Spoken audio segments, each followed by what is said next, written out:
Hey guys, welcome back to Kotaba. You're watching CSS chapter 1. So in this chapter we're going to discuss the types of CSS.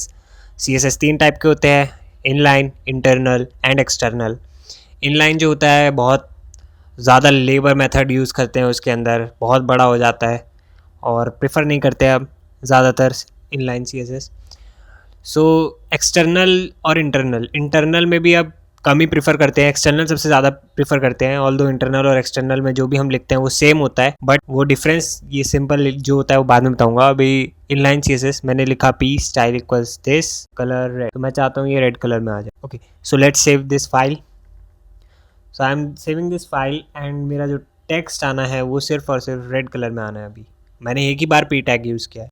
Inline function में अगर मैं 10 बार use करता P tag तो मुझे 10 के 10 में style लिखना पड़ता, जो कि बहुत बड़ा प्रोसीजर है. सो इनलाइन तो सिर्फ एक लाइन के लिए ही प्रेफर करते हैं, बाकी के लिए नहीं करते. ओके, इसी के अंदर ही कुछ एडिटिंग कर देते हैं, like font family, font size डाल देते हैं इसी में, जस्ट टू शो कि स्टाइल मैं कैसे यूज़ कर रहा हूँ. मैंने पी में स्टाइल लिखा है, फिर colour red, font family Algerian, then font size जो भी है. ओके, सो फॉन्ट साइज करने के बाद आउटपुट आ गया है. ये होता है इनलाइन. ओके, अब हम यूज़ करेंगे इंटरनल. इंटरनल में क्या होता है, हम जो भी यूज़ करने वाले, जैसे मुझे 10 पी टैग यूज़ करने हैं, मैं 10 के 10 में बार बार स्टाइल सेम चीज़ नहीं लिख सकता. तो मैं क्या करूँगा, हेड सेक्शन के अंदर डिफ़ाइन कर दूंगा कि मैं जहाँ जहाँ पी लिखने वाला हूँ वो चीज़ अपने आप ऑटोमेटिकली येलो कलर की हो जाए, या फिर उसका फॉन्ट जो है वो अल्जीरियन हो जाए, या फिर उसका फॉन्ट साइज़ जो है वो इतना हो जाए. तो हम ये सिंपल हेड के अंदर कर सकते हैं. सो ये इंटरनल में आता है. तो अब बॉडी लिखी मैंने, बॉडी बैकग्राउंड कलर. तो अगर मैंने इस बॉडी का मतलब है, अगर मैंने कहीं भी बॉडी टैग यूज़ किया तो वो हमेशा बैकग्राउंड कलर उसका ब्लैक हो, येलो कर देते हैं. ओके, सो अब मैं यूज़ करता हूँ कि जहाँ जहाँ मैं H1 टैग यूज़ करने वाला हूँ वो टैग ऑटोमेटिकली ब्लू कलर में आ जाए. ओके, सो ये होता है हेड के अंदर लिखने की. ओके, सो जब हमने इनलाइन में लिखा था तो हमने स्टाइल लिखा था. अब मुझे वही सेम चीज़ स्टाइल टैग खोलना होगा और उसे बंद भी करना होगा, जिससे हेड में ये पता चल सके कि हाँ ये स्टाइल के लिए यूज़ हुआ है. सो जैसे ही मैंने रिफ़्रेश किया पेज तो जो मेरा आउटपुट आना था वो आ गया. अब लास्ट आता है एक्सटर्नल CSS. एक्सटर्नल और इंटरनल CSS सेम होती है. अब पता है इनमें डिफरेंस क्या है.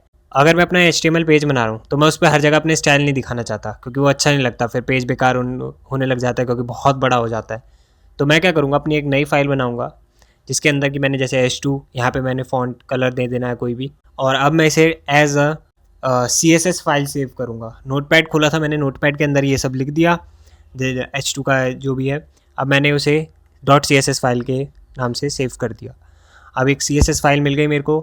अब मुझे इस CSS फाइल को अपने HTML में डालना है, मतलब लिंक करना है कि ये जो मेरी HTML है ये style.css से भी लिंक हो. उसके लिए मुझे एक टैग यूज़ करना होता है, link relation REL only equals style sheet. है क्या, स्टाइल शीट. लिंक कर रहे हैं किसको, स्टाइल शीट को. HREF मतलब हाइपरटेक्स्ट रेफरेंस, फाइल का नाम style.css. ये डेस्कटॉप पे फाइल है इसलिए मैं पूरा एड्रेस नहीं लिख रहा हूँ, चैप्टर 1 HTML मैंने बताया होगा. तो अब मैंने सेव कर दिया वहाँ पे. अब मैं H2 जैसे ही यूज़ करूँगा तो ये H2 हेड के अंदर से देखा जाएगा कि किसी स्टाइल में है कि नहीं. अगर वो है तो आ जाता है वो, और आ भी गया रेड कलर में. So thanks for watching.